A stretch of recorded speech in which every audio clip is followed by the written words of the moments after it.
this is what goodbyes are said for. But I don't even know you no more. Well, you crawl on your begging knees. Oh, don't hate me, please. You want me to forget you. As easy as these lips impress you. And undress what you said was mine. No more lying, no, I want my kisses back from you. I'm taking all my kisses back from you. In every breath you held on to, I'm taking all my kisses back from you. Give me the hellos and goodbyes, and pack up every morning and good night. Good day, everybody that's there. I would like you guys to start unmute. Everybody's camera should be up, everybody. Good day. I'll give you folks a minute to put your cameras on, right?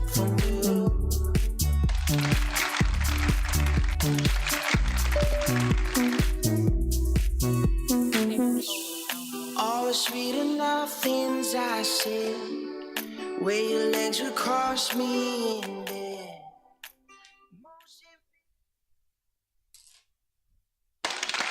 Everybody should be turning on their cameras. Everyone should be turning on your cameras. Good day, and welcome. Welcome. All right, good folks. Everybody should be acclimated to the chat. Welcome to NCLEX Review with your host, myself, Nurse Tia. It is great to see those faces, waiting for the rest of those cameras to come on so that we can get going on this beautiful day. How's everybody feeling in the chat? Let me know how you're doing in the chat. You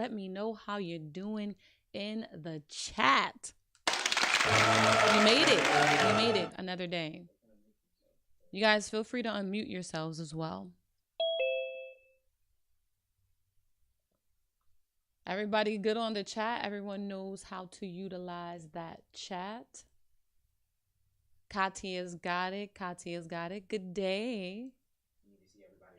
Hello. I need to see everybody write something in the chat so that we know that we're rocking and rolling.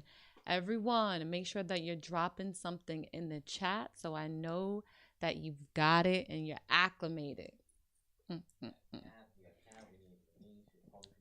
All right, Kathleen, good day. Let's put something in the chat. Augustina, Lenice, good day. Let's put something in the chat. How you ladies doing today?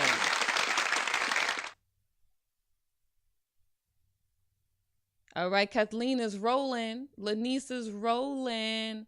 We've got it. So everybody knows where the chat is, waiting for Augustina to catch up to the party. Hey, Augustina, come on to the party.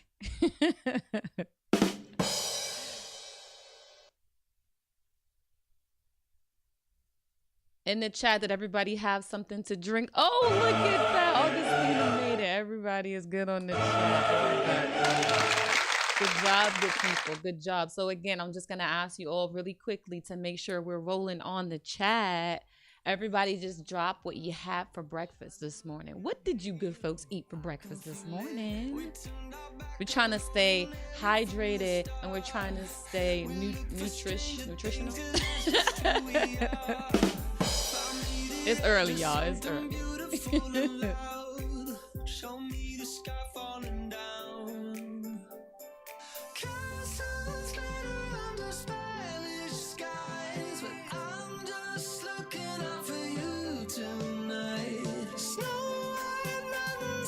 Oh, French coffee and water. Someone's really hydrated there.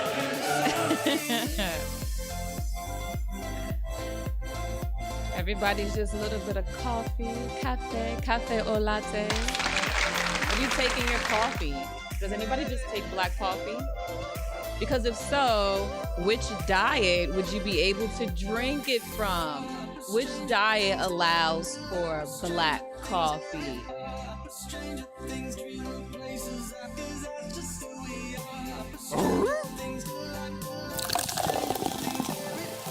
Yes, Cat knows it. Cat knows that we can still drink that black coffee on a clear liquid diet. Yes, we can. Yes, we can. But what happens if we added a little bit of cream or sugar to that black coffee on that clear diet? Can we still have that coffee? In the chat, let me know. Can we still have black coffee when we add a little something to it? Because no, we can't. We can't. I love it. We can't have that. All right, so everybody's nice and acclimated with writing in the chat. I like it. I like it. So what we're going to do is we're going to loosen you good folks up this fine day. We're going to play a round of 5-second rule. Fun, fun, fun. So everybody will know how to unmute themselves. When we come to you, once your name is called, then you can click the little OK button, or you can press the unmute in your lower left hand corner. Okay, so I'll come to you. I'm going to ask you a question about various topics. Most of them will be medically based, but we'll have some fun things thrown in there as well. So when I come to you, I'll call you out. You will have 5 seconds or less to give the answer to whatever question you're asked. Are you good folks in the gallery ready to play 5-second rule? Whatever. All right, good folks. All right, good folks. So we're about to get going. 5-second rule. Let's see who wants to go first. I'm thinking, Kathleen, your energy has been calling me. Kathleen, you're going to be first up to play 5-second rule.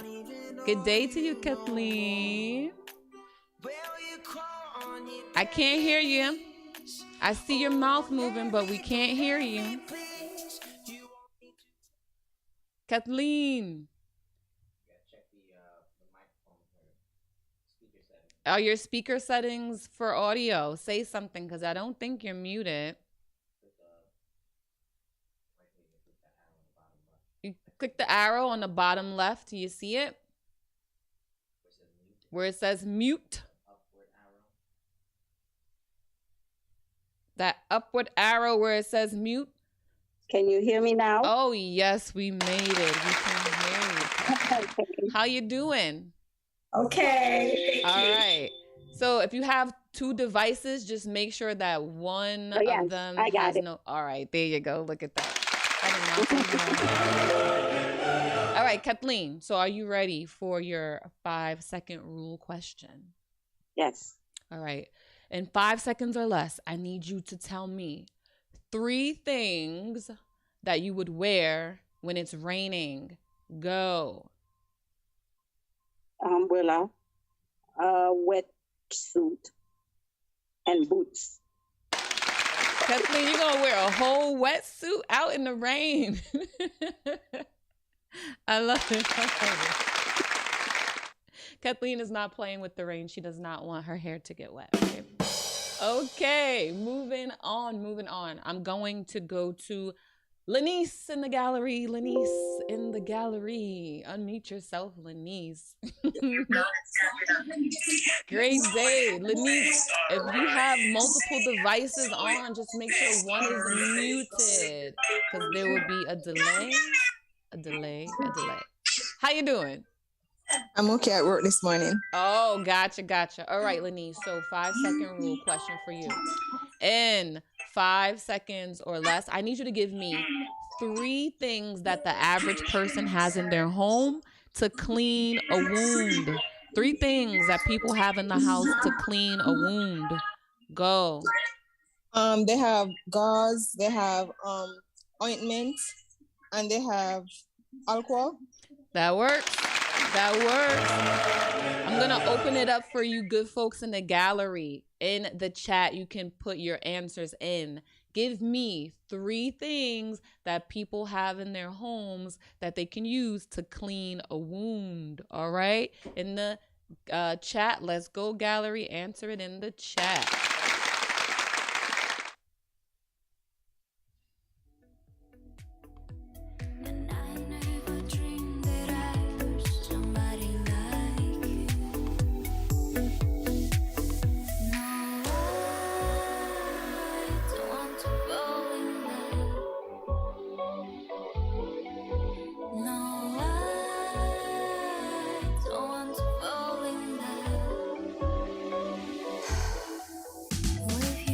The chat is open. I see cat in the chat. Only cat in the chat. Ha ha ha.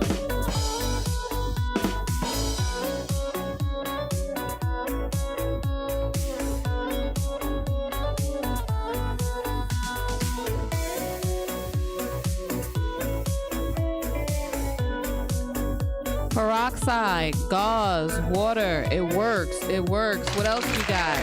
What do you good folks have in your homes that you can use to clean out a wound? Augustina's in the chat. We see Augustina. Alcohol. Alcohol, cotton, wool, all the good stuff.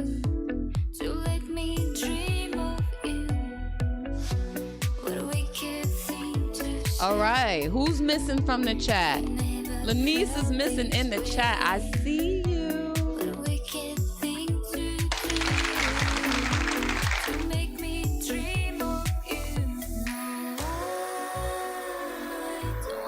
Cat's busting out the towels, the soap, some cloth in there, right? You might need that.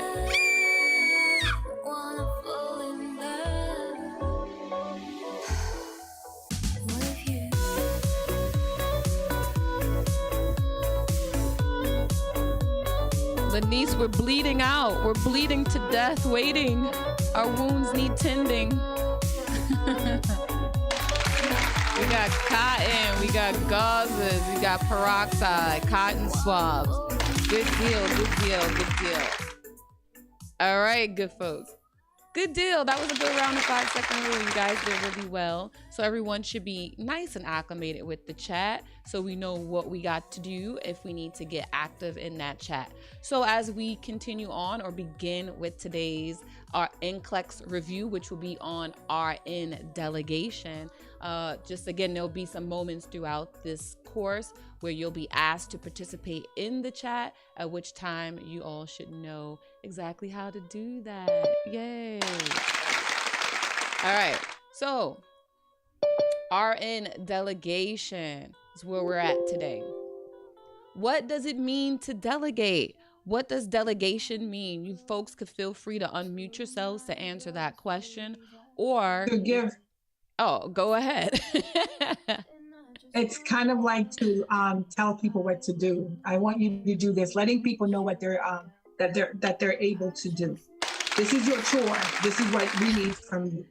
Kat's not playing. She said, "This is your chore. This is your task. Duty. This is what we expect of you." Right. Thank you, Kat. So yes, when we're delegating, we are basically assigning a task to someone who works with us, our subordinates typically, right? So the next question, who are potential people on our teams that RNs can delegate to? Who can an RN delegate to? LPNs and CNAs. LPNs, CNAs, right? Our unlicensed personnel. These folks can help us with our delegation, okay? So we see from the RN, we could also delegate to other RNs, right? You've seen that in charge nurses. So if you're the charge nurse, then you're going to be responsible for assigning the shift ahead that's ahead of you, right? So if that's the case, you're going to be delegating to RNs, you're going to be delegating to LPNs, and you're also going to be delegating to CNAs, all right? All right, so let's get a better understanding of our team members. So as we said, you can delegate to other RNs, we can delegate to LPNs, and we can delegate to CNAs or UAPs. And UAPs are also known as unlicensed assistive personnel. All right, unlicensed assistive personnel. Make sure you understand that because it might pop back up on you. Okay. So what are the roles of the UAP? In the chat, really quickly, let us know, what are some roles that you folks think we would assign to the UAP? I'll give you a couple moments just to put in the chat. What are some of the roles that we can assign to the UAP? Let's hear it. Let's have it. I just need to breathe and handscape. Everyone hides We've got ADLs in the chat. One-to-one with a patient.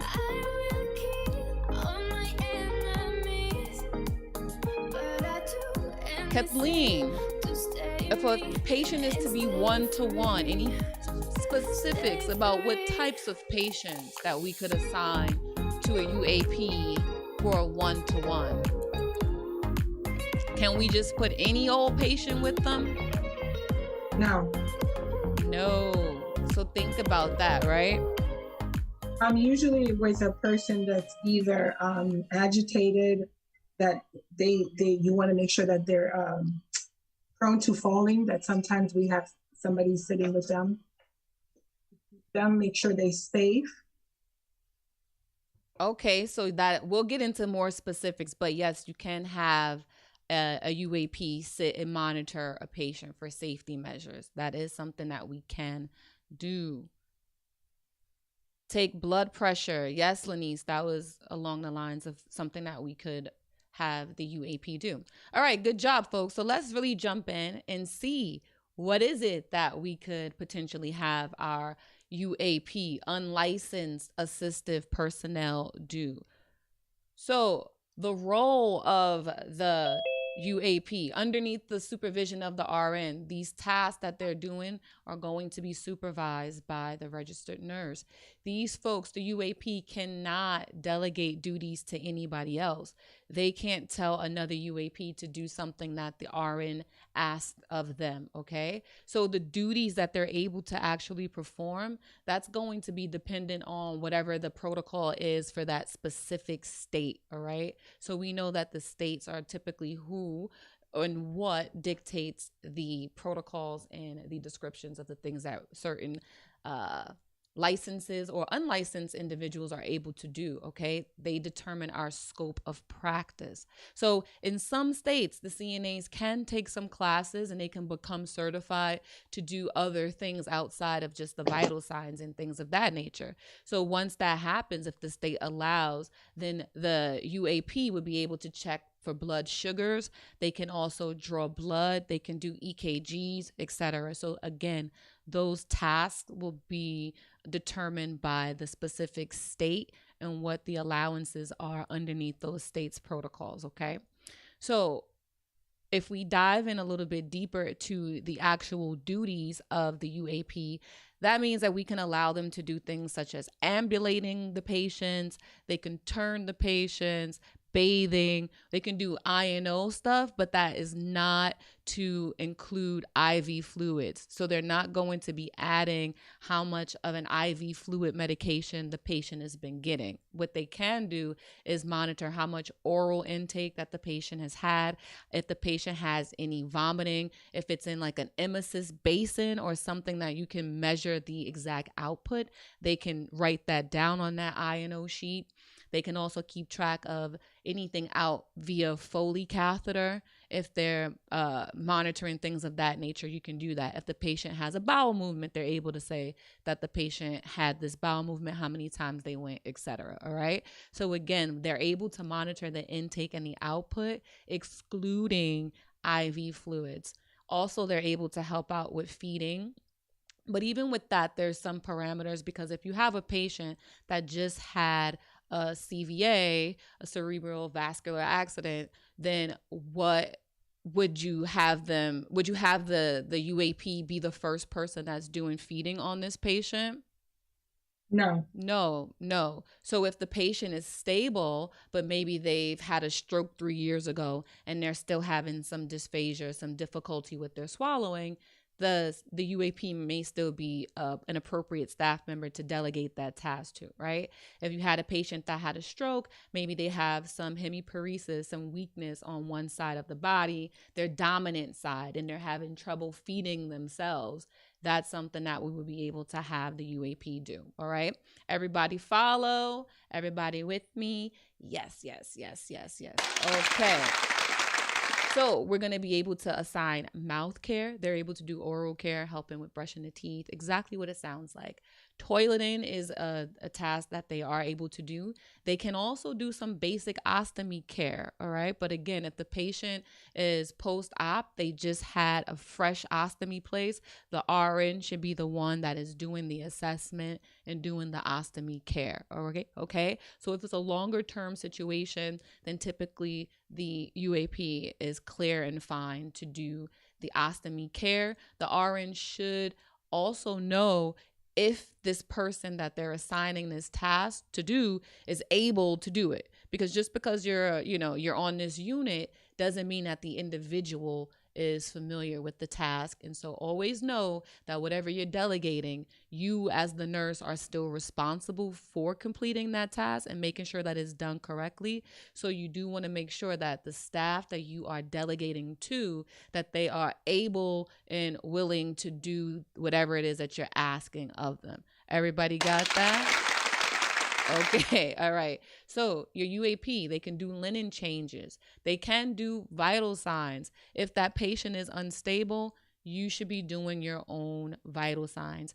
If you need to give medication, whose vital signs should the RN be using? Should the RN use the UAP's vital signs, or should the RN take their own vital signs before medication? Their own. Our own, right?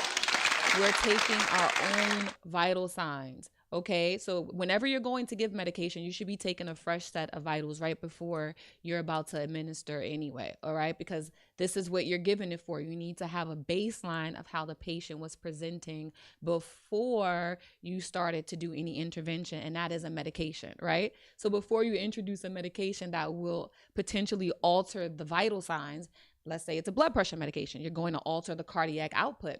You need to have a baseline that you gathered, not that unlicensed personnel was able to get. You are responsible for this medication.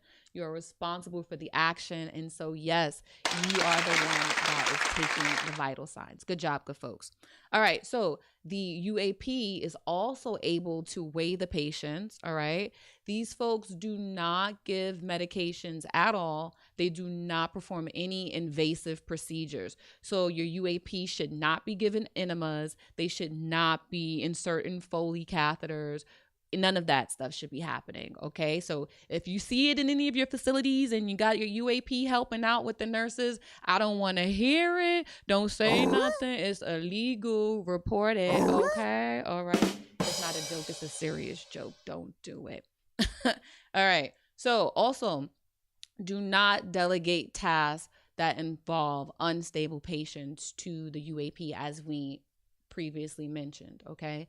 Stable patients only. So like I mentioned, if that patient has a new ostomy, then the nurse, that RN, needs to be the one that's doing the assessments, that's monitoring the activity of the ostomy, how the skin, how the site looks. They should be the one that's measuring the stool, the output, opposed to delegating this task. Okay. This patient is post-op. They are not considered to be stable in this regard, and the nurse should be the one monitoring. Another example is if a patient is post-op from open heart surgery, then the RN should be the person who is getting this patient out of the bed.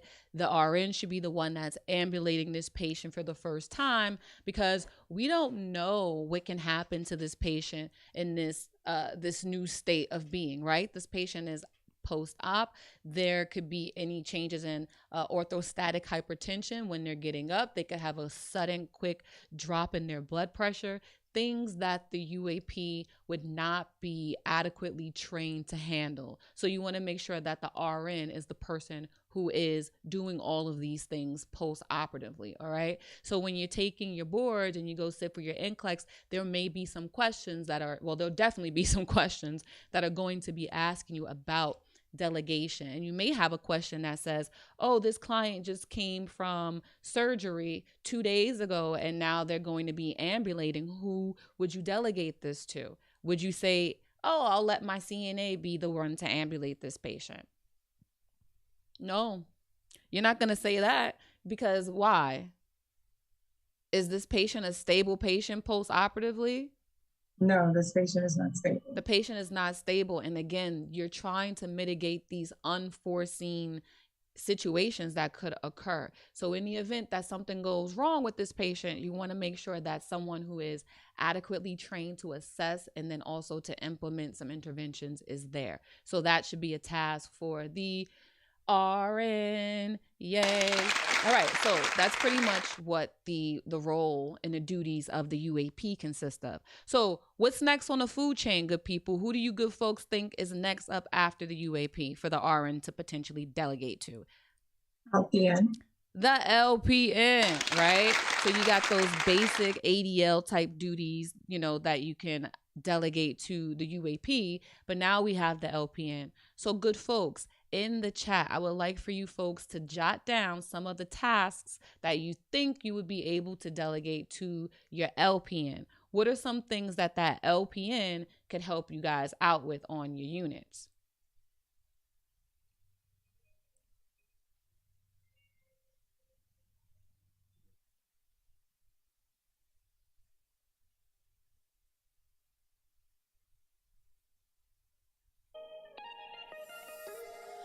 Bye, friend. Thank you for being there. You are in my heart forever. Remember, the life is hard.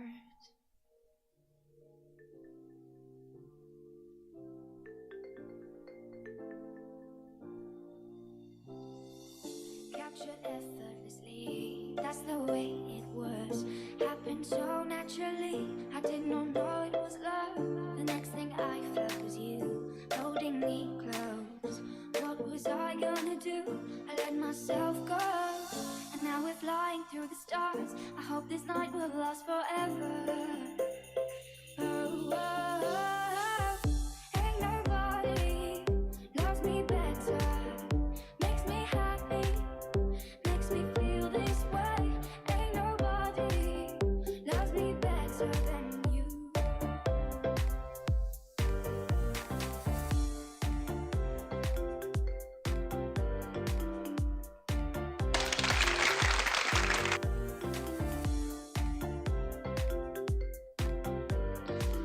All right, I'm seeing tube feedings. I'm seeing assisting with providing treatments, medication administration. Question to my gallery: is there any type of medication that LPNs are not able to administer? What are the medications, if any, that LPNs are not able to? I'm seeing in certain Foleys that is doable. That is doable.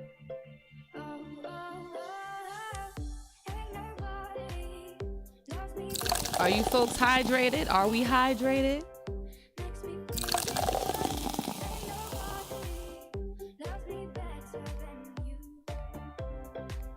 IV push, IV push, IV, IV, IV.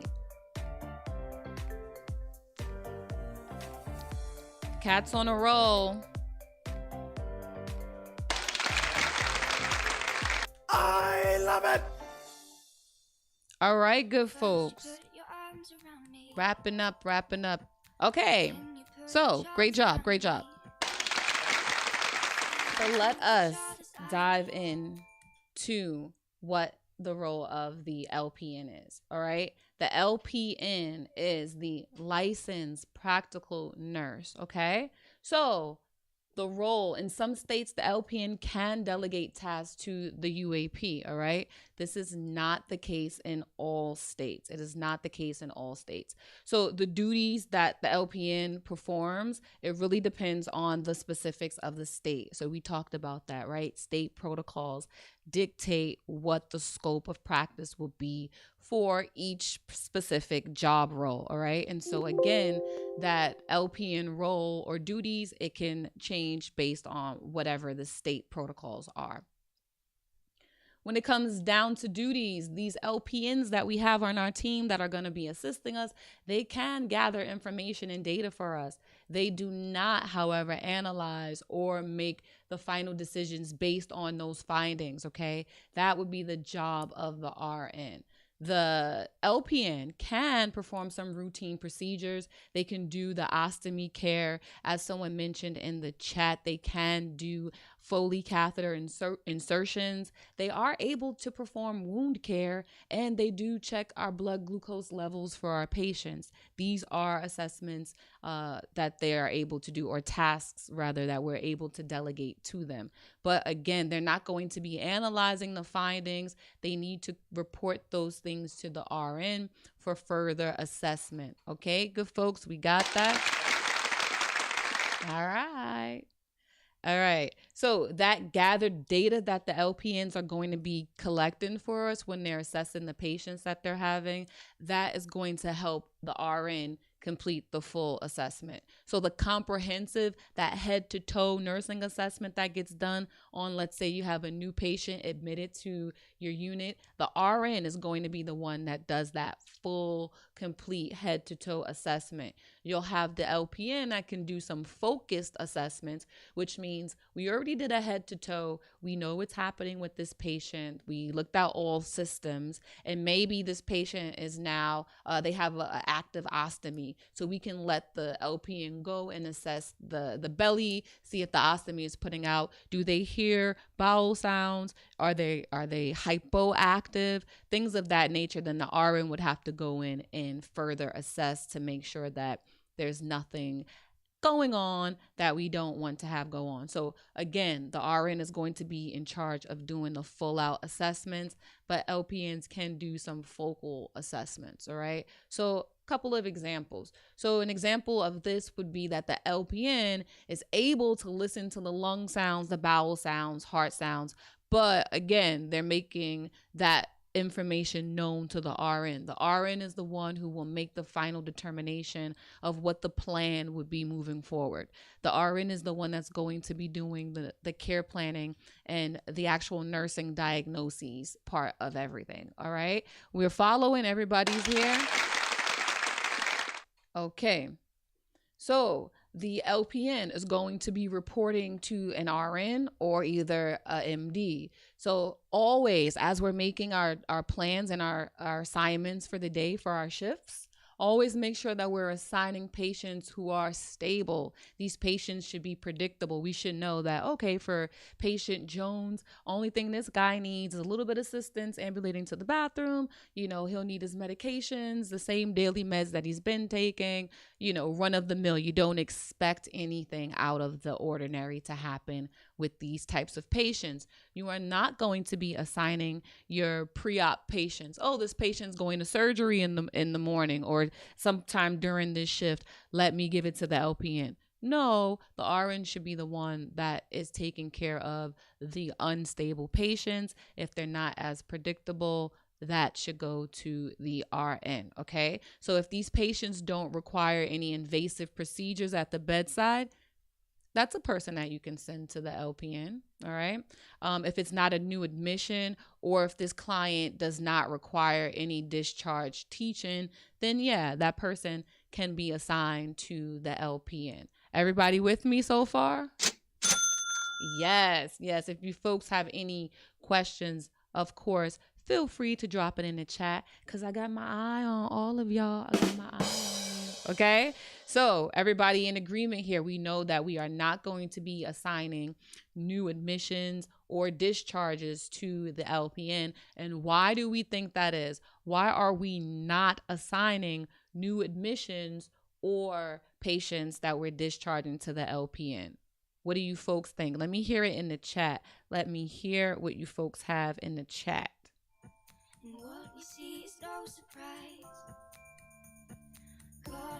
What is it about these new admissions and these discharges? Why are we not assigning them to the LPNs?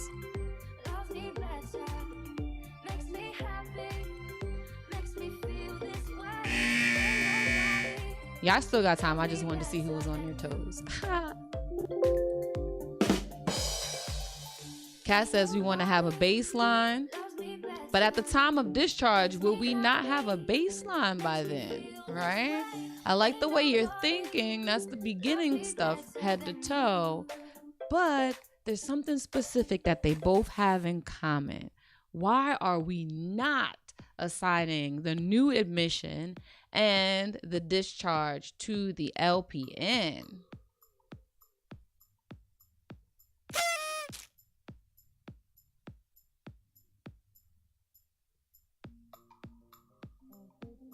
Questions in teaching. Kat says questions in teaching. Discharge may need teaching, Lanice is saying. Yes, that's a big part of it. You folks, you just made my day. Because both of those tasks require teaching, let alone assessment, right? So you're going to need to make sure that they're both in good standing. You want to make sure that you have what you need in terms of those numbers. But on admission, that is the baseline, right? So we would have gotten that. But what I was looking for, as you good folks said, is that they both require teaching, education. Those are things that the RN is reserved for, okay? So teaching and education. If you have a question that comes up on any exams, NCLEX, etc., and it's asking you about teaching or education, and then it's a delegation question, you know that that's an RN task, okay? If it requires teaching, education, you are not going to be delegating that task to your UAP or your LPN, all right? That is a strictly RN task, but good job. Couldn't get that past you folks. All right. So yes, it's because of the teaching. All right. So assist with the care plan by implementing the interventions within the scope of practice. So again, the RN is the one that's going to be actually designing what that patient's care plan is going to look like. We're going to be the ones that are putting forth interventions, but those interventions should be actions that the LPN can do within that scope of practice in order to help us get to our desired goal or outcome. They can actively participate in the care plans that we design. All right. These our LPNs are not going to be the one developing the nursing diagnoses. They're not going to be coming up with the interventions, nor are they going to be the ones that are making the evaluations of the care plan. If you're delegating a task that is a part of your nursing care plan and the LPN performs that task, you need to follow up to see what the outcome was. If you did a wound change, how did it go? Did the patient tolerate that? Was there any changes in the drainage? Anything that I need to note, right? These are things that you as the RN are going to be responsible for following up and evaluating. The LPN is not going to be the one to do that, okay? So as you see, the LPN does not evaluate patient care.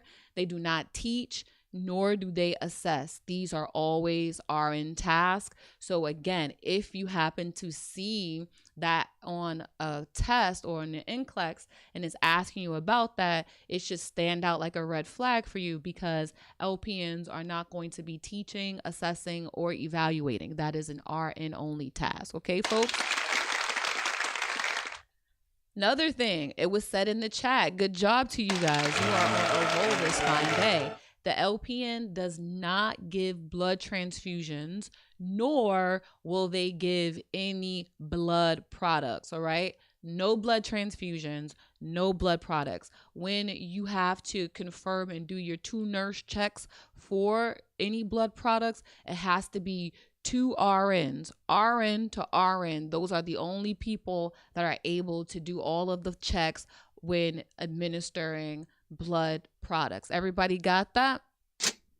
Yes, we're soaring. The LPN also does all of the same duties that your UAP does, okay? So they can do everything that your UAP does with the added benefit of doing a couple of more procedures at the bedside for you. All right, everybody got that? Yay, we know how to use up our LPNs the right way. Okay. All right, so folks, who's next on the food chain? Who is next on the food chain? We did the UAP. We did the LPNs. Who's next up? What fish are we up to? RN. Cat has it, right? RN, the registered nurse, okay? So quickly in the chat, what do you good folks think that the role of the RN is? What is the role of the RN? What are some of the duties?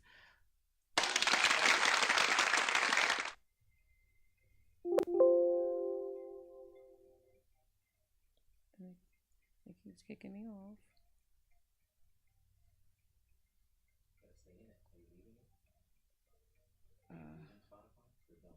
Oh.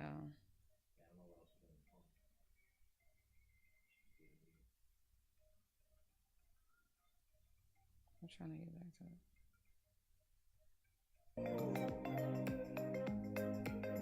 it. Supervise, implementation. Let's keep it going. Kat's fingers are working this day. Don't let Kat out-type you folks.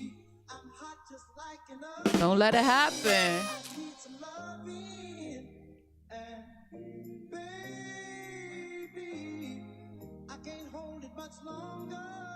It's getting stronger and stronger. And when I get that feeling, somebody's got to give those IV meds. Yeah.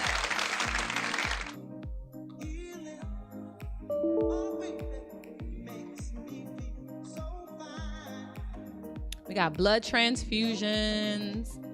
We've got monitoring. We observe. We're assessing. Keep it coming. Discharge what? Discharge what? Are we kicking people out? Do we kick people out? Does the nurse, does the RN decide when it's time for a patient to go? Who? No, but I was saying provide like discharge information. Once you've gotten the discharge okay from the doctor, then you're the one that's going over everything and make sure they have everything that they need.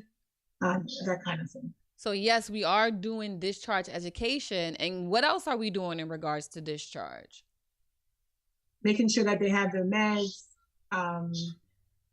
making sure that they have things that they need, if they need prescriptions, if they need additional nursing, making sure that they're seeing social workers, if they need to have ongoing nursing care at home. Exactly. And guys, that falls under discharge planning, right? Because we are making sure from at what point do we start thinking about what that discharge plan is going to be? Once we have, once we start knowing that this person is going to be discharged, then we start looking into what it is that they're needing. And we should also be getting it, I guess, from the doctor. They will let us know. And typically from the door, right? Well, in terms of the date, yes, Kat was right? In terms of the date and time, we don't make that determination. The doctor will make that determination, or sometimes the insurance.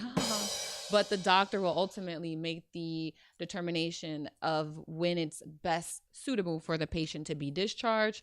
As nurses, we are going to be implementing our care plan, which should have some discharge planning in place for that. So when we're meeting our patients, we should ideally be trying to care plan along their stay, right? Kind of like a customer journey. We want to make sure that when we meet our clients, that we're anticipating what their needs will be throughout the course of their stay with us, right? And then also anticipating what that would look like upon discharge, when they're home, when they're back into the community. What types of resources, what types of things would they need? Services, would they need to have someone assist them at home with their ADLs? Would they need to have some place or time or way to get to their appointments, et cetera, et cetera? So yes, we are discharge planning, and we're coordinating, and we're like the liaisons, and we're the advocates, and we're the educators, and et cetera, et cetera. We do a lot.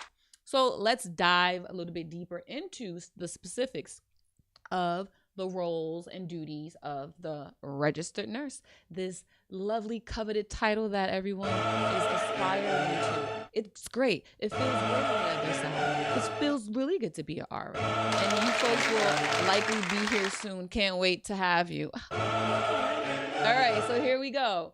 Role of the RN. Okay, so delegation. Delegation, that's what we are here for this fine day. So we're going to be delegating duties to the LPN as well as the CNAs or our UAP, right? So it is important for us to know and understand that regardless of who we're delegating to and what task we are delegating to them, we are still accountable for those tasks, okay? we're going to be supervising the LPNs and the CNAs. Always make sure that we are the ones that are completing the assessments, we are doing the plans, implementations, and we're evaluating the patient care. In terms of our duties, we're going to be assigned the critical patients, the unstable, unpredictable post-op patients. Those patients should always and only be seen by the RNs on the units, okay? IV drips, we're going to be the ones that are starting them, we manage them, and we also monitor them. So it's highly important that we are aware of the types of medications that we're giving. We need to know what the effects are, nursing considerations, etc. Because again, IVs, that is our alley. It's all on us, all right? Any patients that have new diagnoses, they should be monitored by the RN. There's going to be some changes. Potentially, these clients will be looked at as unstable because, again, they have new diagnoses. We don't know what their baselines are really going to be at this point. They're up in the air, right? So if we need to be assessing these folks, that is a RN trait assessment, okay? Education, that is all us, all on us. When it comes down to care plans, we are the ones that are going to be developing these nursing care plans as well as initiating them. So these nursing diagnoses we need to have, there should be interventions for these. They need to have goals, right? So you should have your goals, you should have your interventions. What is it that you're going to be doing, or whoever that is coming in contact with this patient? What are they going to be doing in order to help that patient achieve the goal that we've identified as the RN, okay? And also, we're completing these comprehensive assessments, these head-to-toe assessments. Who's doing it? We're doing it. The RN is doing it, all right? We're supposed to be the ones that are able to use our critical thinking skills. We're going to be the ones to interpret whatever the patient findings are that we're coming across, right? So that's the difference between if a UAP or an LPN takes a set of vitals and now the RN comes in and does this head-to-toe assessment. We should be able to critically put two and two together. I heard this. I'm seeing this. What could potentially be going on with the patient, right? We're taking our background knowledge and understanding and we're applying it all in a nice holistic package to make sure that the patient gets the care that they need and deserve. Everybody following? You're picking up what I'm putting down? Let me know in the chat. Let me know in the chat if you are picking up what I'm putting down. It's a lot of responsibility for the RNs. All right. So yes, again, critical thinking, we're going to be using that. We need to make sure that the care plans that we're putting together are individually client based, right? So it's not going to be a general, let's say, impaired mobility nursing diagnosis that you found on the internet. No, it needs to be specifically tailored to your client that you're talking about. So if Kathleen comes in after me and she's the one that's giving care to this patient, she should be able to read this full story. It should all make sense that this care plan that I've designed is for this person. It needs to fit what stage that this patient is at, okay? So that is us. That's us. All right. So we're also going to be the ones that are collaborating with other members of the care team to ensure that the patients are being taken care of and they're getting the proper care that they need. We are responsible for teaching, making sure that the client is that they understand what types of implementation we're putting forward. Whether it's a medication, we should be able to let them know, hi, I'm giving you this, 2 p.m. medication. It is for this particular reason. You may feel XYZ. If so, then report these findings immediately, whatever, right? Or if I'm giving you this medication, it's going to be sublingual. I should also tell you how long it's going to take before this medication kicks in, etc. So again, all types of teaching. You should know about whatever intervention or medication that you're giving or doing. You should know the rationale as to why you're doing everything that you're doing, because guess what? You are responsible for relaying that information as needed. All right. Teaching, that's what we do. All right. So also discharge teaching is in that, as I mentioned, new medication, etc. It doesn't stop. We're always teaching. we are also performing invasive procedures that are a bit more complex, okay? That would include accessing ports. Some people may have implanted ports and will need to give medications through those ports. Typically, patients that have or are receiving some type of chemotherapy or cancer treatments, we'd be accessing the ports or a central line, but we are the ones that are going to be doing that, all right? So everybody is pretty comfortable with all of the many tasks that we have to perform as the RNs? Yes, yes, yes, yes. All right, you folks look very dry. You look like you're thirsty. So what better time for a nice fluid and electrolyte break? I want you folks to hydrate yourselves, go use the bathroom or something, get it done. I'll be here. Have some time. Enjoy yourselves. I got sick this morning. A sea was storming inside of me.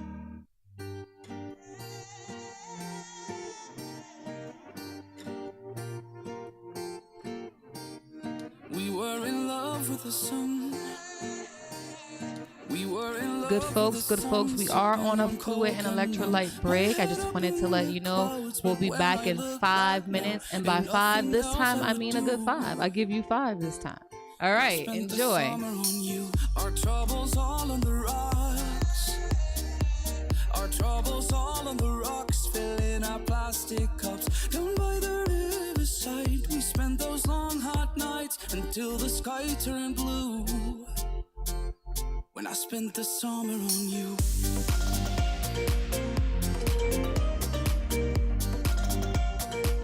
I spent the summer on you.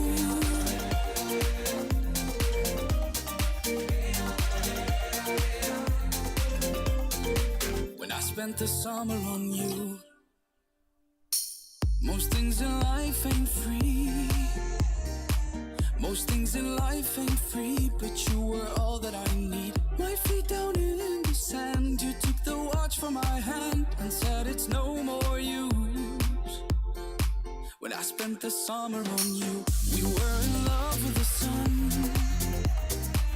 We were in love with the sun, sipping a Coke and rum. You asked me, are you sure? 'Cause I cannot be returned, and so I made my move. When I spent the summer on you.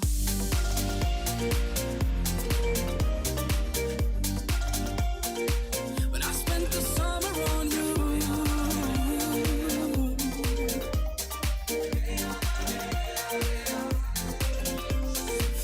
And when I look back on those days, there's not a thing that I would change.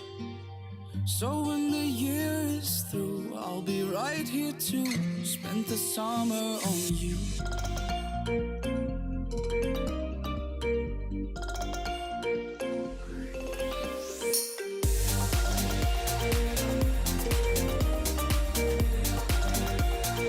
When I spent the summer on you.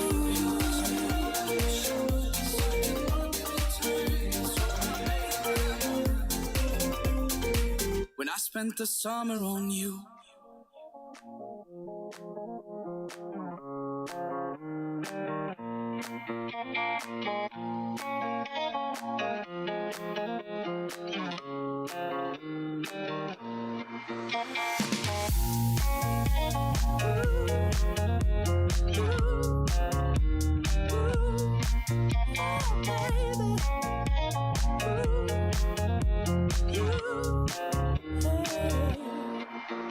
She got cherry lips, angel eyes.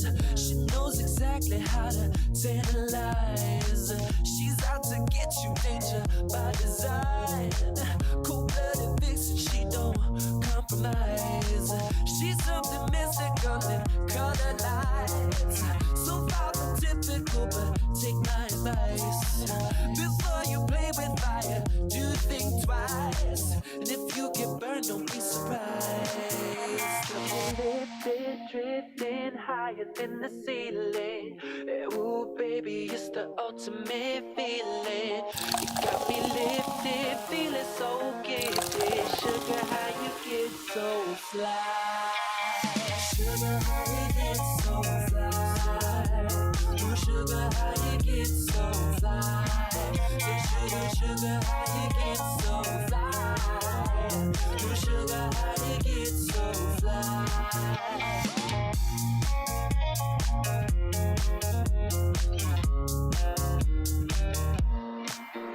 Ooh, sweet talking lady, love how you and tight. Sugar with just the right amount of spice. I'm in the loop and everyone's desire. She's out to get you, you can't run, you can't hide. She's something mystical, make color lights. I say, so far from typical, but take my advice. Before you play with fire, do think twice. And if you get burned, well, baby, don't you be surprised. Lifted, drifting higher in the ceiling. Ooh, baby, it's the ultimate. All right, we're wrapping up this fluid and electric play. Hopefully you got your cups refilled. Hopefully your cups are refilled and you're ready to jump right in.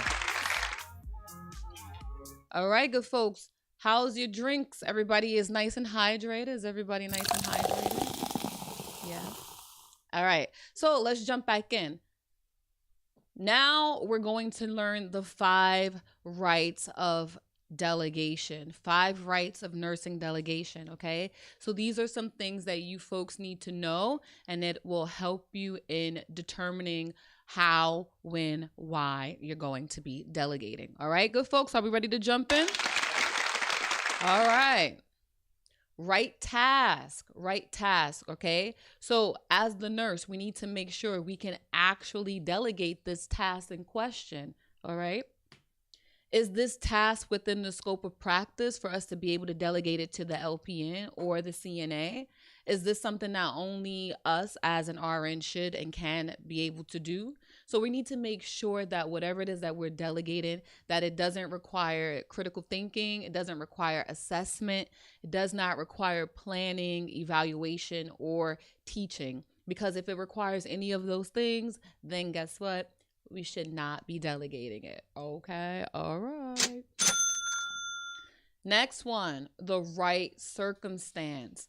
Look at what's happening with the patient. We need to determine if this patient is stable or unstable. So again, if you're taking an exam or a quiz or you're in NCLEX and the question is regarding a patient, you're going to be making sure you're asking yourself, what is this question asking me? What is the status of the client? If the client's status is unstable, then you are not going to be delegating this task to a LPN or a CNA/UAP, okay?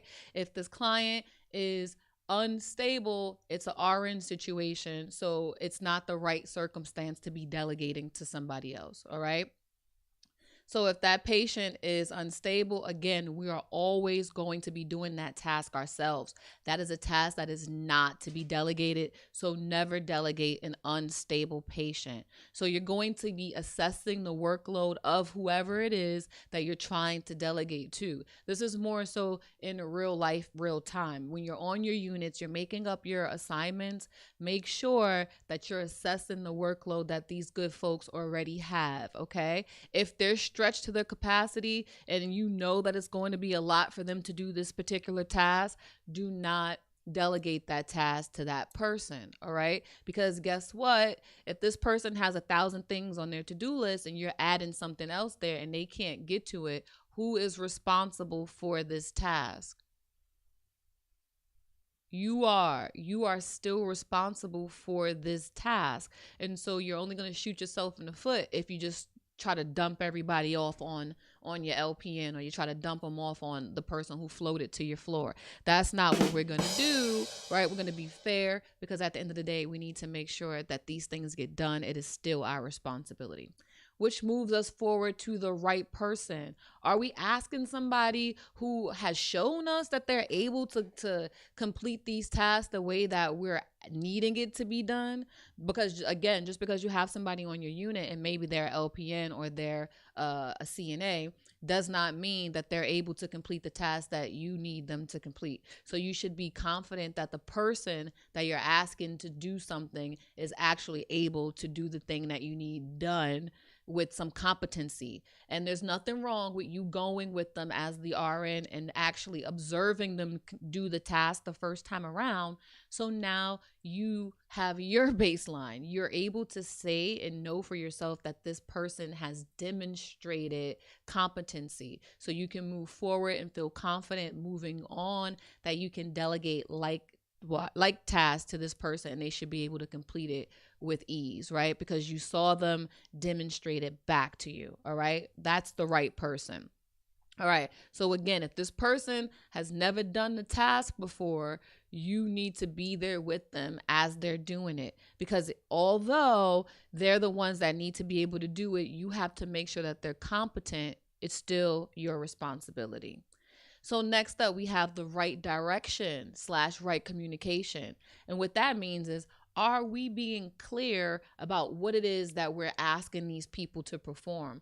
Are we clearly defining what they need to do and also what it is that we expect for them to report to us? So if we're saying, hey, you need to go check on Mrs. Jones, she was having difficulty ambulating, then you need to be able to report back. How did that go? Was it extra hard to ambulate with this person? And let's say they use an assistive device. Were they able to use that? Did they have their walker already, etc.? Whatever it is you're trying to figure out from your assistive staff, you need to make that clear to them as you're delegating what you need them to do. Okay, everybody here, we're rolling.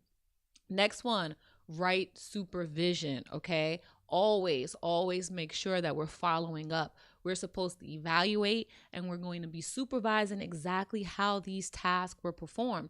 We have to make sure that they were done correctly because, again, we are always the ones that are accountable for the task. It's always going to be our license on the line. So make sure that you're following up and you're supervising as needed because it's still always on you. Okay.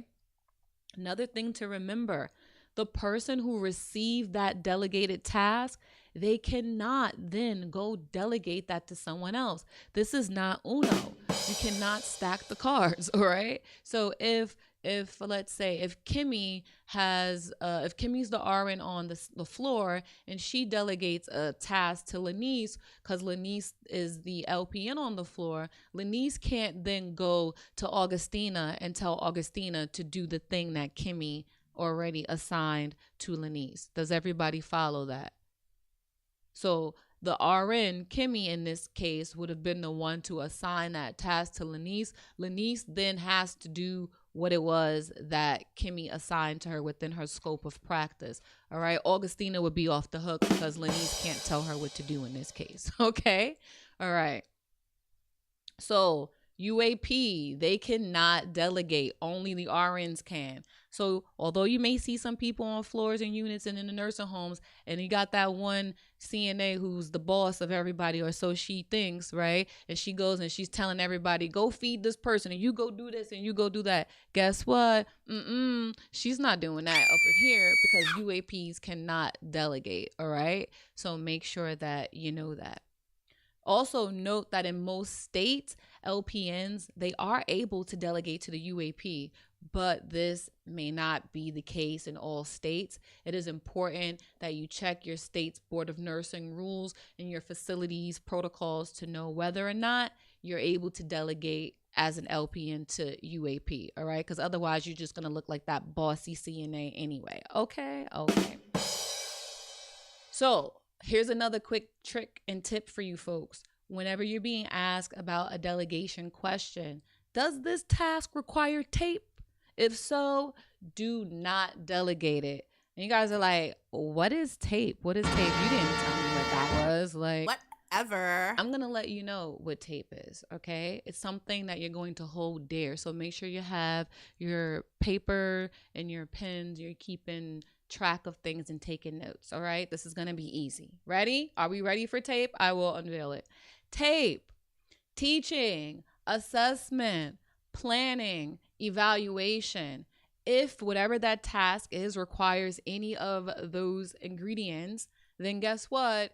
You are not going to be delegating that. If you have to teach, assess, plan, or evaluate, that is an RN task, okay? That's all for you. Everybody got tape? I love it. All right.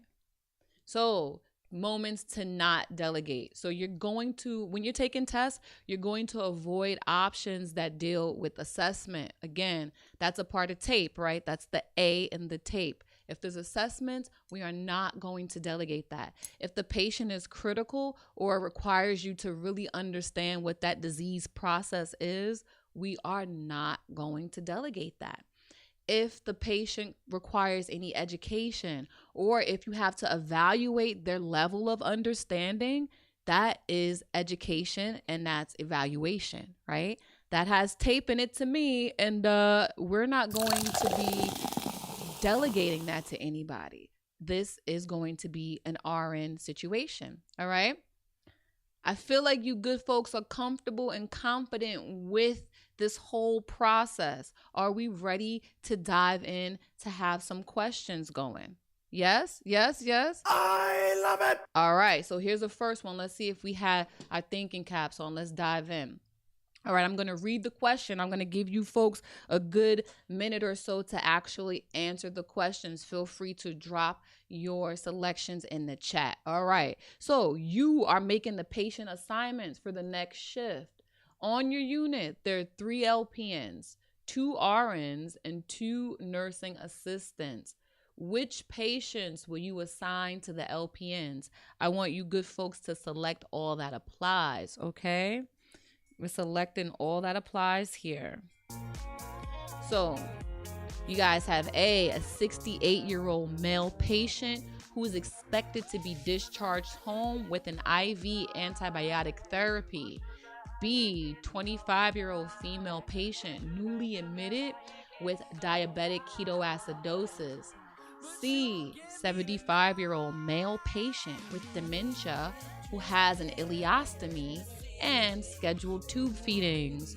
And we have lastly D, a 65-year-old female patient who has an order to remove a Foley catheter. Which one of these patients are we assigning to the LPN? Let's get these selections going. Feel free to drop all of your selections in the chat. Put them all together. If you select more than one, make sure you have them all together. So if you pick A, B, C, D, just put A, B, C, D. If you pick whatever, put it that way. You're getting what I'm putting down. You're picking up what I'm putting down. All right. Anise has put an answer in the chat. Kat's got an answer in the chat.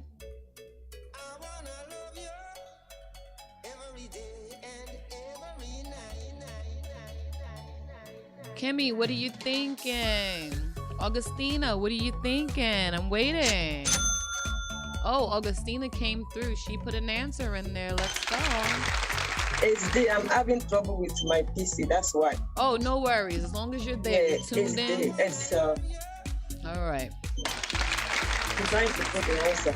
All right, good folks. You guys are doing a really great job. So, of these particular patients that we're seeing here, in terms of assigning to the LPN, a lot of the answers in the chat said C and D.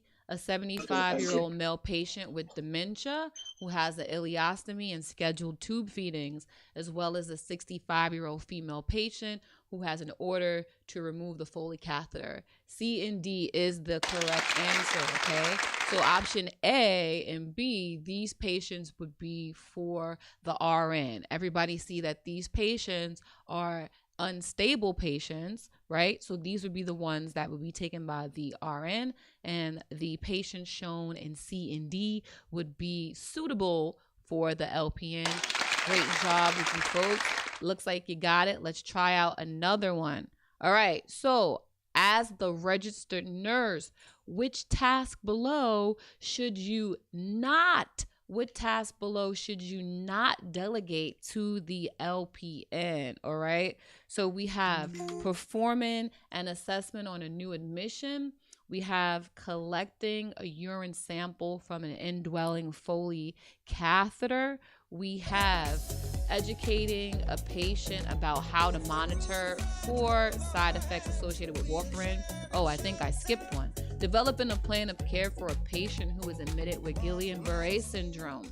We have auscultating lung and bowel sounds, starting a blood transfusion, administering IV morphine 2 milligrams per pain, providing wound care to a stage 3 pressure injury. All right, of those selections, which task should we not delegate to the LPN? Let's go. Kat's already got an answer.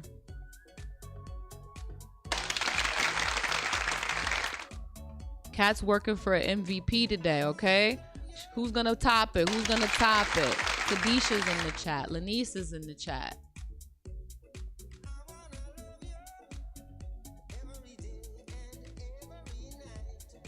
Again, make sure you're remembering what is the question asking me? What is the question asking me, right? What should we not delegate?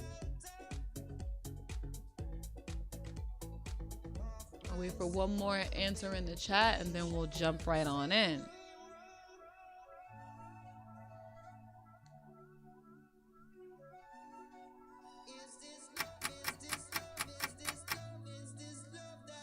All right, so look, this is what we're going to do really quickly. We're going to see what you folks have selected.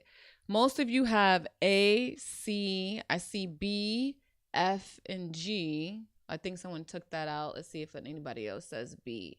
Mostly A, C, D, F, and G. Okay, that's what we saw. So quickly for B, someone put B. I don't know if that was by error, but collecting a urine sample from an indwelling Foley catheter. Is that something that the LPN can do? Yes or no? Yes. Yes. The LPN can certainly collect a urine sample from an indwelling Foley catheter. So in terms of the things that we would not be delegating to the LPN, you folks are on track. A, C, D, F, and G. Performing an assessment on a new admission. They are not going to be doing that, right? Developing a plan of care for a patient who is admitted with Guillain-Barré syndrome. No, they're not doing that either. Educating a patient about how to monitor for side effects. No, they're not doing that. There's education in there, right? Remember tape. If it requires tape, then no. F, starting a blood transfusion. No blood products. No on that. And G, administering IV morphine. We said that these are tasks that the LPNs are not going to do. So great job to you good folks. I feel like mostly everybody got that one correctly. Those that we highlighted, those were out of the scope of practice for LPNs. So yeah, great job. Remember, anything that deals with assessments, educating, evaluating, developing a plan of care, IV medications, unstable patients, invasive or complex procedures, anywhere where there's unpredictability, that is going to be the RN's responsibility. Those are tasks that cannot be delegated, all right? Good job, you folks killed on that question section, all right? So also note, an LPN can perform focus assessments. They can listen to lung sounds, they can listen to bowel sounds, but then they're going to be reporting those findings to the RN, and that comprehensive assessment is going to be done by the RN at that particular time. All right, so remember quickly, what are the 5 rights of RN delegation? Does anybody know? 2 in the chat, drop at least 2 of the 5 rights of RN delegation. Does anyone remember? Is this love? Is this love? Is this love? Is this love that I'm feeling?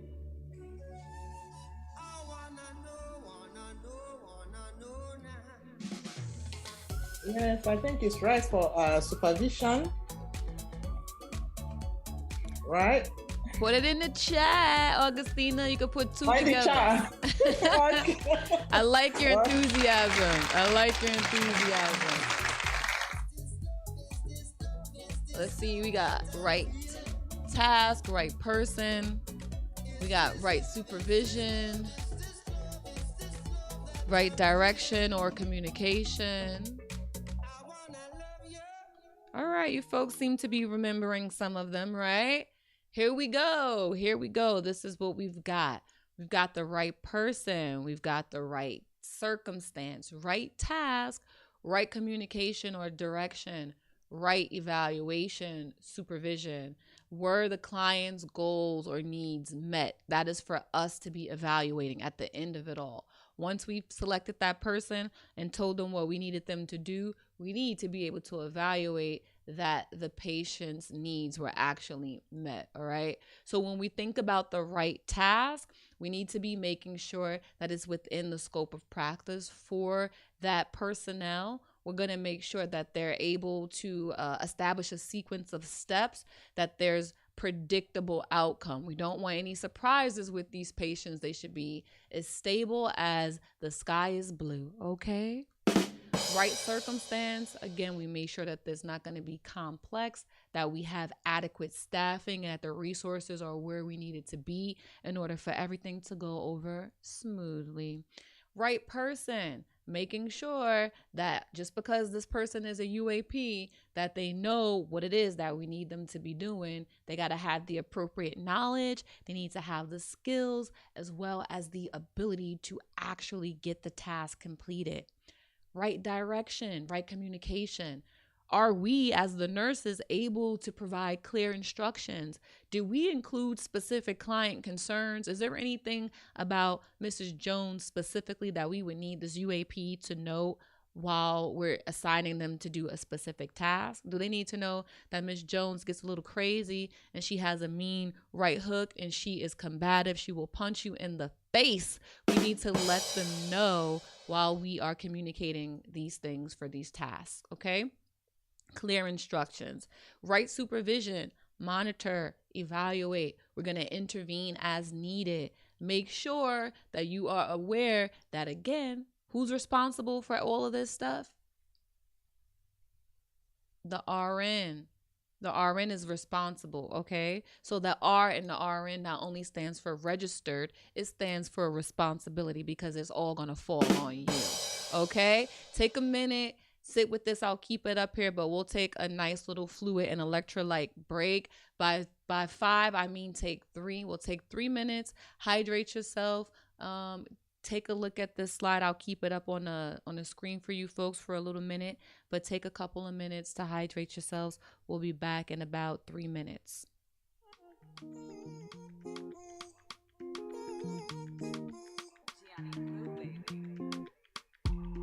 When I look into your eyes, I see something familiar. Oh yeah, yeah.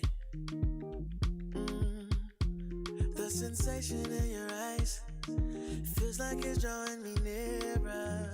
Oh yeah, yeah. I never loved somebody like you, somebody like you, somebody like you. I never thought that I'd be chasing after you. Somebody like you, somebody like you.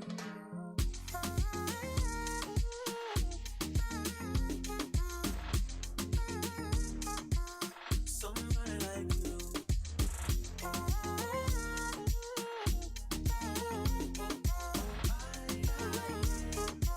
Somebody like you. Haven't felt that in a while. That infatuation for you. Deep and luscious, they my style. But I'm loving your temptation. Yeah, yeah. That's the reason I never loved somebody like you. Somebody like you, somebody like you. I never thought that I'd be chasing after you. Somebody like you. somebody like you.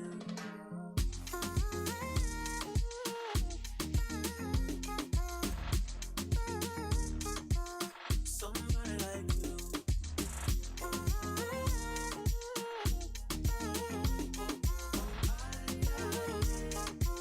Somebody like you.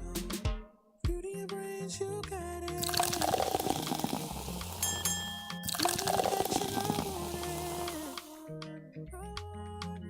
You are something worth fighting for. Baby, your love makes me want you more. I never loved somebody like you. All right. Hopefully everyone has been hydrated. Everybody is good on that. Yeah. All right. All right, good folks. So I hope you guys are hydrated. Everybody should be energized and ready to keep going because I feel like it's time for a delegation recap. Okay. All right, good folks. All right. So recaps. We're going to delegate sterile skills, like if it is to do with dressing changes, that stuff can go to the RN or the LPN. So delegating skills such as dressing changes, that can go to either the RN or the LPN. These things require certain skills. Wherever there's non-skilled care required, that you can delegate as long as the patient is stable. You can delegate those clients to the nursing assistant or your UAP, all right? So non-skilled care will go to the nursing assistant or the UAP. We're going to be assigning the most critical clients to the RN. So clients who are being discharged, they should also have their final assessments done by the RN, okay? Clients that are critical, clients that are being discharged, RN.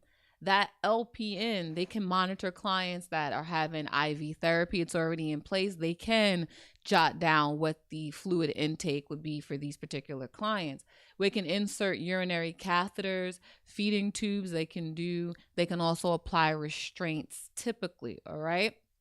So assessment, teaching, medication administration, evaluations are all tasks that are specifically for the RN. Remember TAPE, right? In the chat, everybody, let's say, what does TAPE stand for? TAPE.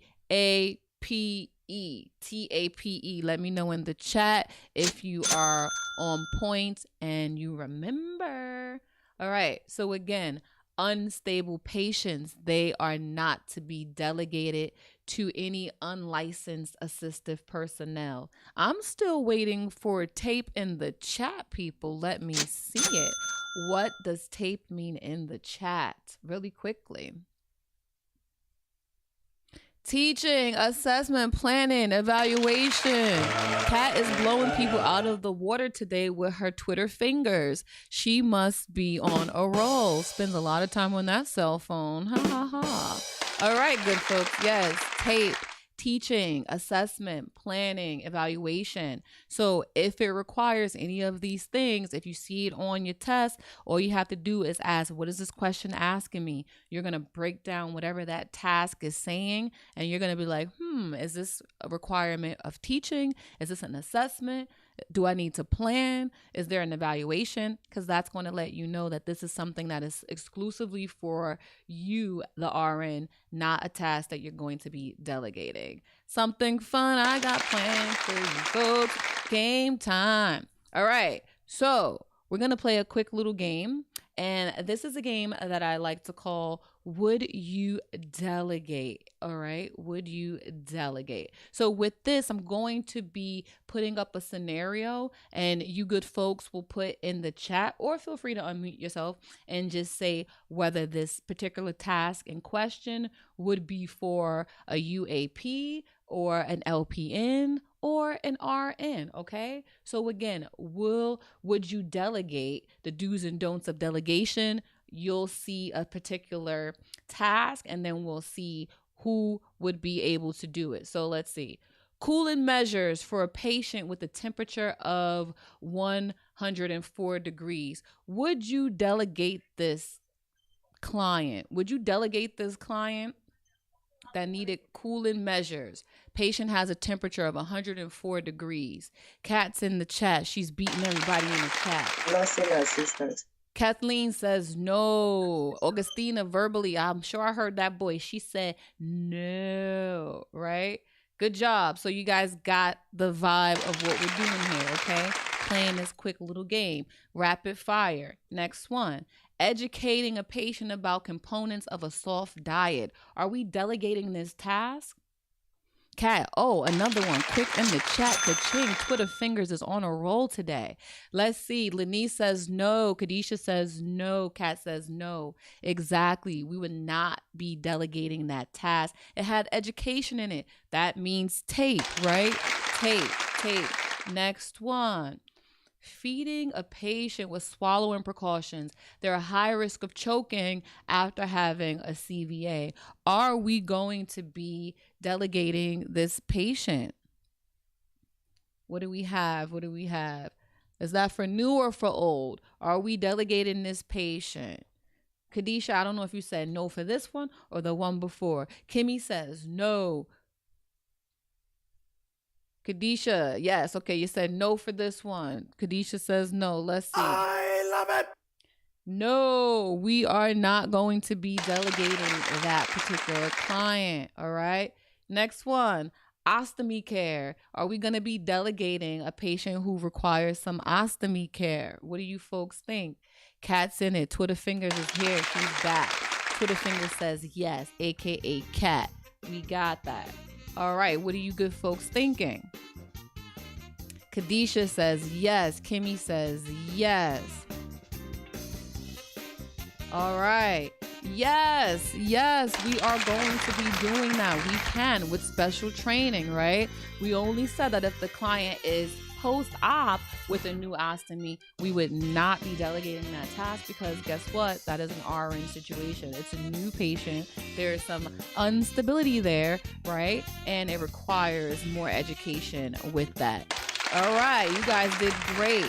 Now it's time for round 2 of this delegation game. This next round, we're going to be asking who can do it. So the scenario will come up, and instead of saying yes or no's, we'll put in the chat which person will be most appropriate for this task, right? So I'll put up a situation in the chat. You'll say UAP, LPN, or RN. Everybody with me? All right, once again, the scenario will come up. You'll let me know who can do it. Here's your first example. Initial assessment of a post-op cardiac patient. Who can do it? Who can see this patient? I see the chat is lighting up, That is correct, the RN. The RN is the one who can do it. Next question.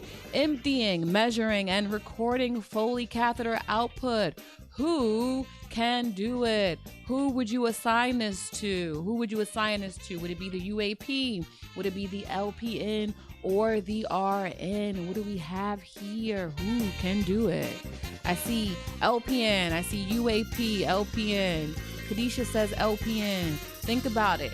Who are you going to assign this person to? Kathleen says UAP. Guess what? We're going to assign this person to the UAP. Remember, the LPN can do everything that the UAP can do, but the UAP cannot do everything the LPN can do. Are we following? You folks are following? And so these things are specifically for UAP. We'll let them do that. All right. Provide initial teaching to a diabetic client. Who can do it? All right, providing initial teaching to a diabetic client. Does this thing have tape in it? I think it does have tape in it. Yes, it is the RN. The RN. This particular task has tape, right? We remember what tape was. Yes. Next one. Stage 2 wound dressing change. Who can do it?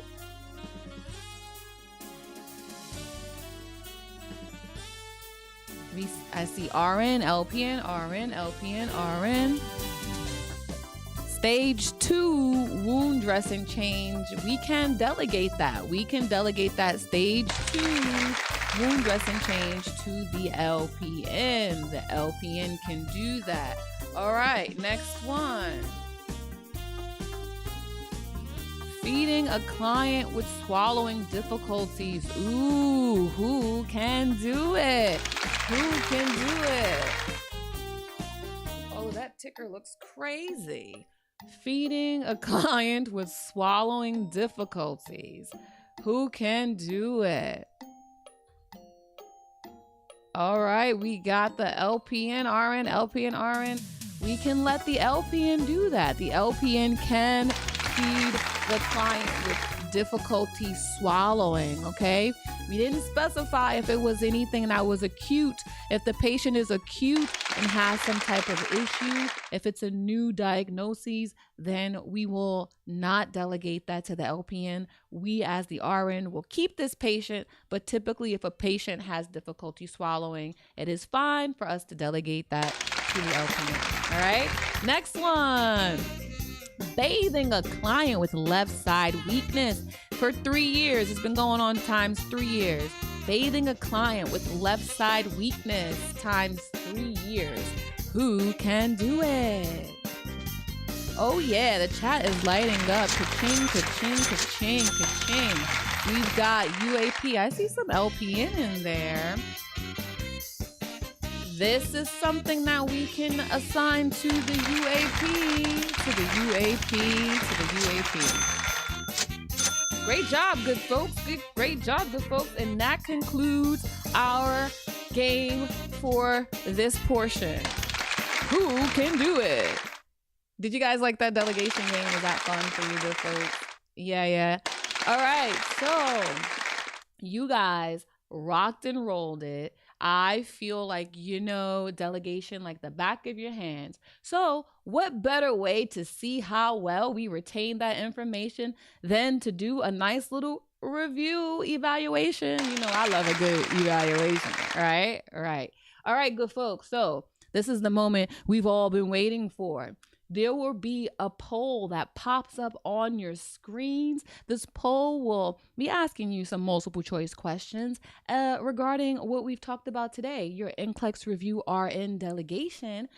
You guys totally rocked through all of the review stuff. Great job. I have no worries, no doubts. So again, this poll will pop up on your screen. You'll have about 10 minutes or so to answer your 10 questions. And we'll see what you good folks come up with and we shall review. So again, look out for that poll on your screens. The poll should be on your screens, at which time you can begin to answer your questions related to RN delegation and we will review. Everybody see those polls?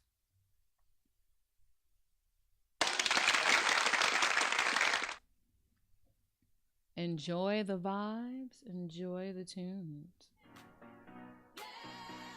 And I know she'll be the death of me, at least we'll both be numb. And she'll always get the best of me, the worst is yet to come. But at least we'll both be beautiful and stay forever young. This I know, yeah, this I know. She told me don't worry about it. She told me don't worry no more. We both know you can't go without it. She told me you'll never be alone. I can feel my face when I'm with you, but I love it. Oh, I love it. I can feel my face when I'm with you, but I love it. Oh, I love it. It's on.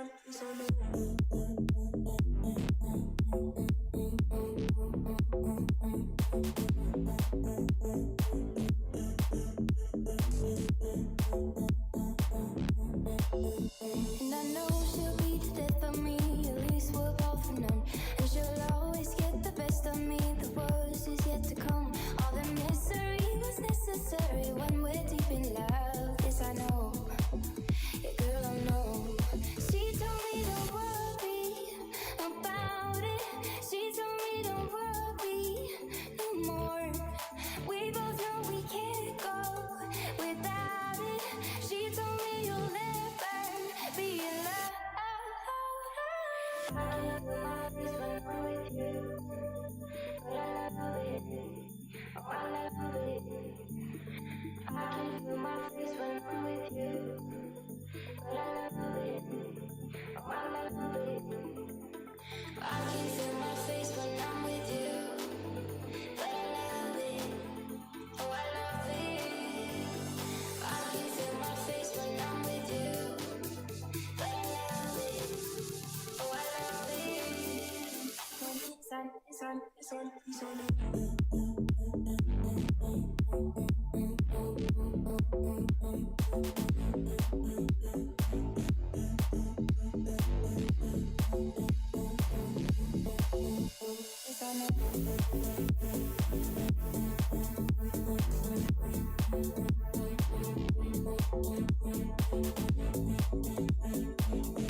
All right, good people, good people. As you are doing the polls, you should be making your selection per question. So each question gives you the option to make a selection.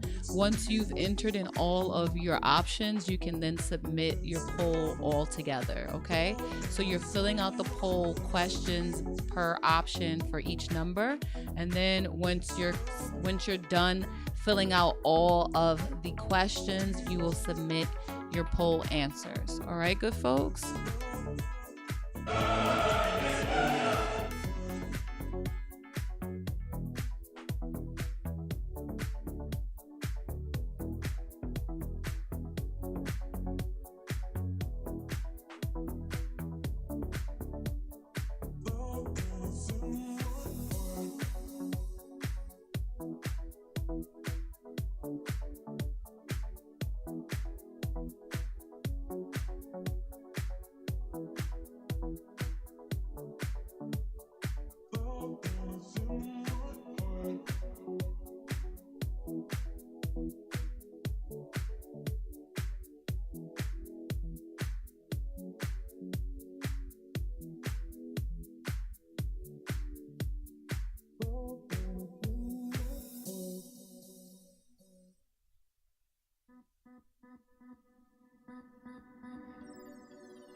All right, good people. You folks should be at least 90% of the way complete with your poll at this point. Make sure that you are selecting your options for each question. There are 10 questions. You should be making your selection for each of the 10 and then submitting your answers, okay? So everyone should be making their selections and submitting your answers. You folks should be winding down and wrapping up. You have about another minute or so, and we will be closing the poll. So make sure you have your answers and your submissions locked in.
All right, good folks, you should be making your final submissions. Most of you have already completed your poll.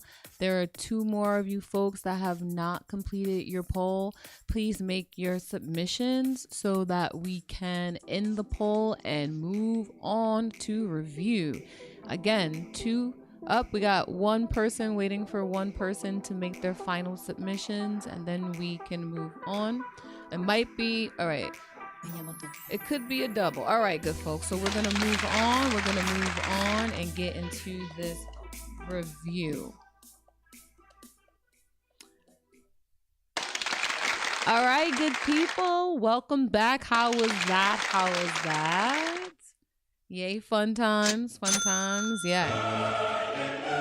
All right, so everybody did such a great job on the review. I'm excited to see what we come up with. So let us get those poll results up. We're going to do a review of the questions. We'll go through them one by one, and we'll reveal the choice options.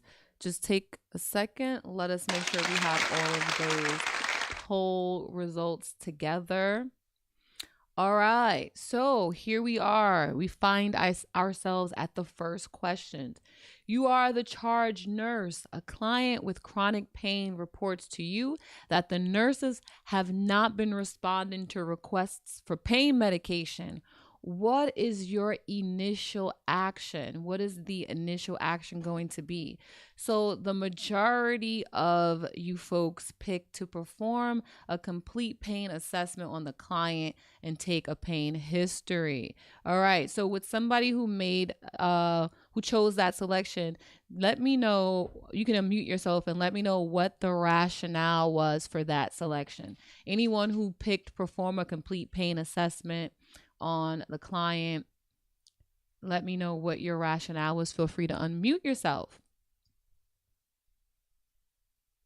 I did it because I feel like you need to speak with the person to find out exactly what's going on. And then after that, you could check the MAL. All right. Anybody else have something different? Anybody else said something different? What did you pick and what was your rationale?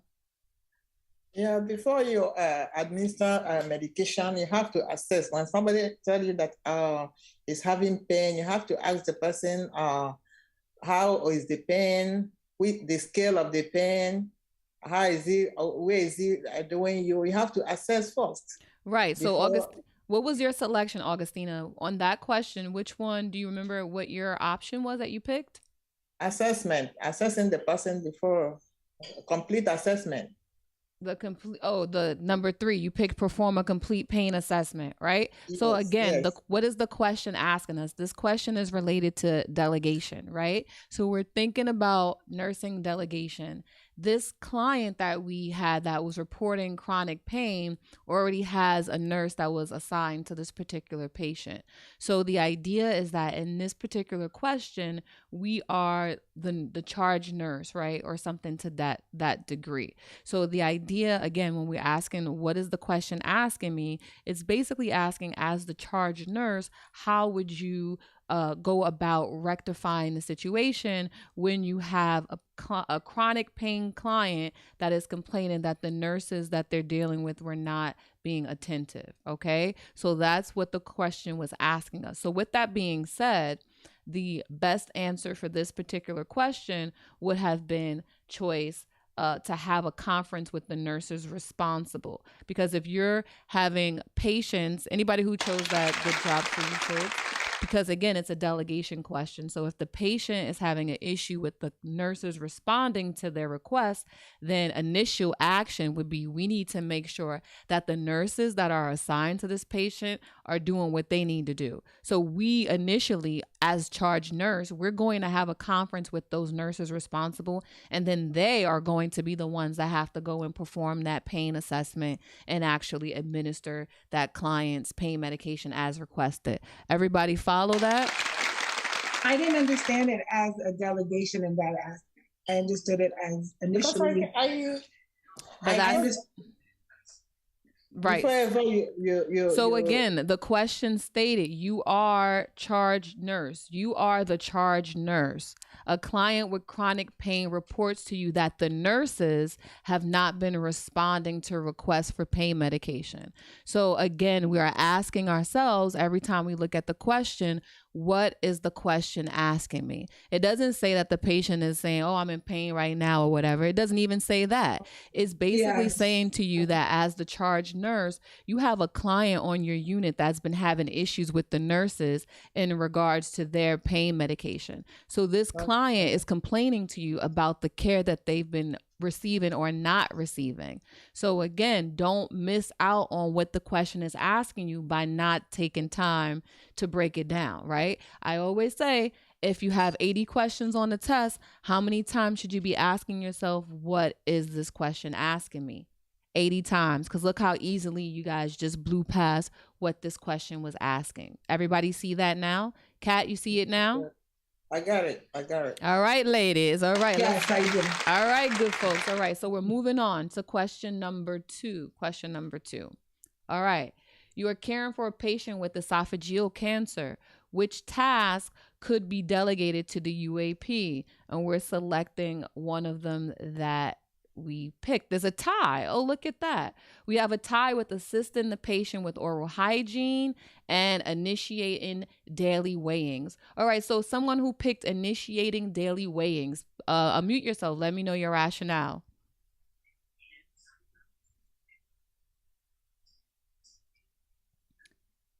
Augustina, did you pick initiating daily weighings? No, I picked the second one. All right, so okay, so we're gonna put you back on mute. Monitoring the intake or whatever it is. Okay.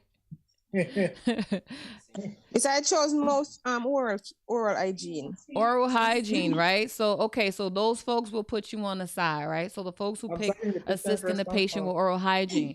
The difference that I was trying to get out of here was initiating daily weighings. Initiating, is that something that a UAP does, or is that something that another person would do?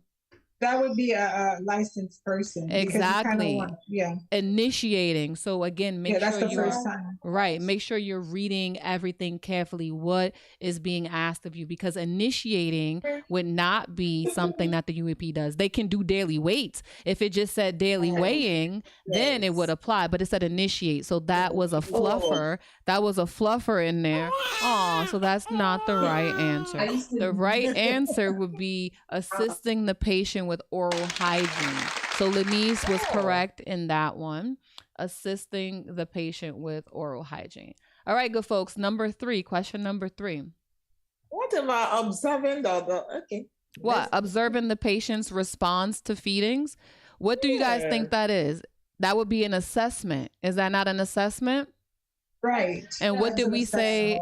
What is the A in tape? Okay. Assessment. So our UAPs are not assessing. All right. They should be able to know. We will educate them. If you're doing feeding and your client starts to cough or show signs of choking, then you need to stop and then you need to go get the RN for a further assessment. All right. So that's about as far as it goes. But that goes back to us making sure we are delegating to the right person, right? Going back to our nursing 5 rights, we need to make sure that our UAP who's doing feeding will understand and know what to look for if there's an issue during feeding time. All right. But they're not going to be observing the responses. That is an assessment. Okay. All right. Moving on. Number 3. All right. So as a nurse manager in a public health department, you are implementing a plan to reduce the incidence of infection with HIV in the community. Which nursing action will you delegate to health assistants working for the agency? So the bulk of you picked number 1, supply injection drug users with sterile injection equipment, such as needles and syringes. And that would be the correct answer. Number 1, that first one, supplying that equipment, that would be something that we can delegate to health assistants. Good job. Most of you had that one. All right. Number 4, you are preparing to admit a client with a seizure disorder. Which actions can you delegate to that LPN? All right. So for number 4, the bulk of you folks chose padding of the side rails. Okay. So we have completing the admission assessment. Good job. Nobody put that, and that's correct. Setting up oxygen and suction equipment, placing a padded tongue blade on the bedside, padding the side rails before the client arrives. That is correct. That is something that we can have that LPN do. All right. Moving on to number 5. So LPN cannot set up oxygen and suction equipment for the RN to do. Ideally, we would be the ones to set up those things at the bedside, right? So it's about picking the better options, right? We're picking the best options there, okay? All right. All right. Number 5 we're at, right? The client's nursing diagnosis is deficient fluid volume related to excessive fluid loss. Which action related to fluid management should be delegated to the UAP? All right. So for number 5, 100% of you got the correct answer. Providing straws and offering fluids between meals is the correct answer there. Number 6. Good job. You guys are doing great so far. All right. Number 6, after a client has a seizure, which action can you delegate to the UAP? Performing neurologic checks, note taking the client's vital signs, restraining the client for protection, documenting the seizure. Are we restraining our clients? No, we're not doing that. But yes, you can assign the client. Well, here's the thing. This is a little bit of a trick, because after the client has a seizure, that client is not stable anymore, right?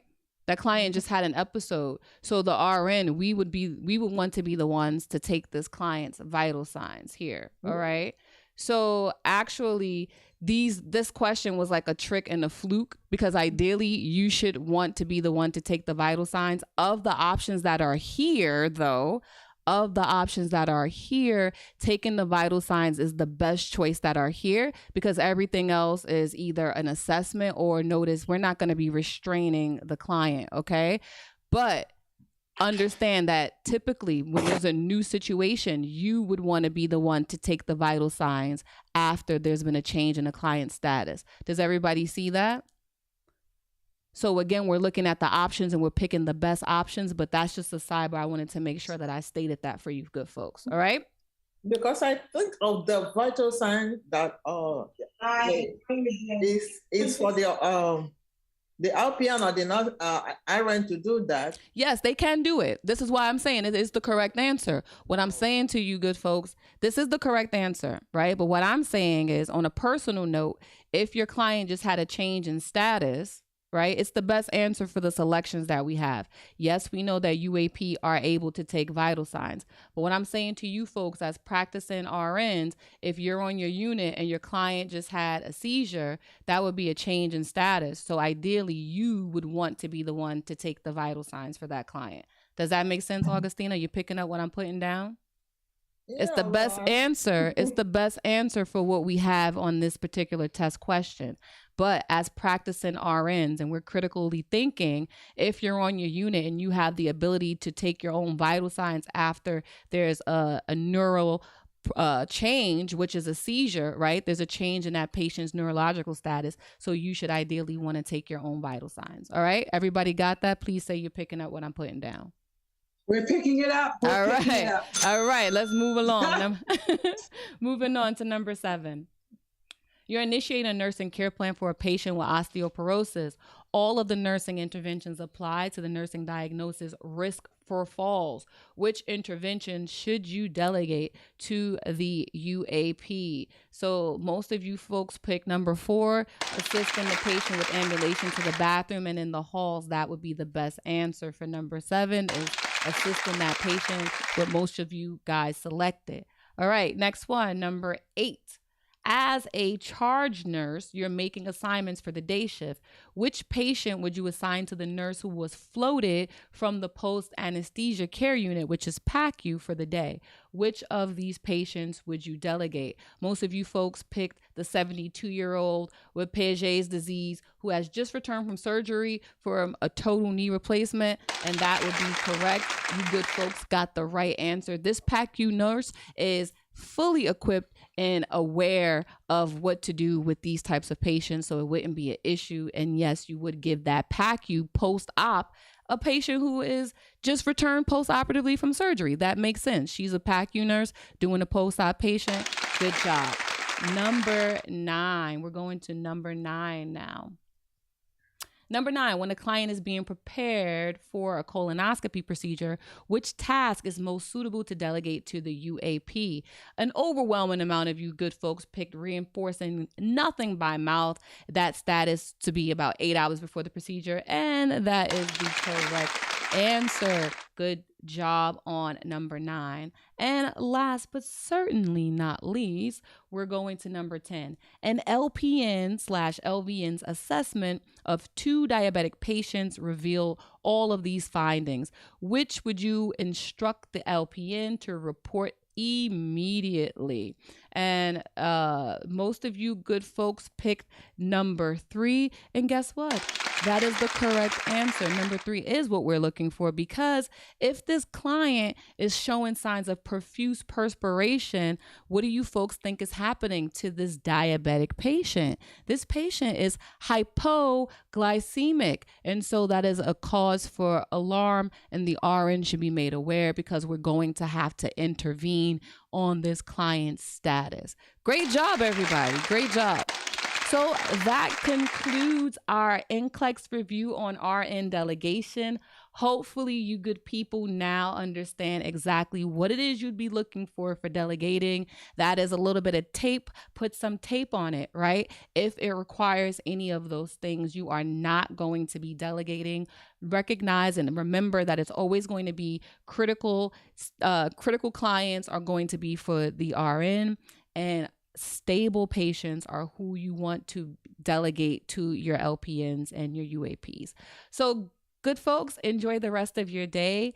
Thank you so much for hanging out with me this morning. I look forward to seeing your bright faces at another NCLEX review. And in the meantime, know that you can, know that you will. Have a beautiful rest of the day, and I'll see you guys next time. Thank you. So there is You're welcome. Tomorrow, right?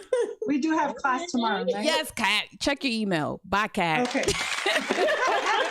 Bye. Have a good one, guys. No holiday. Oh, thanks. you.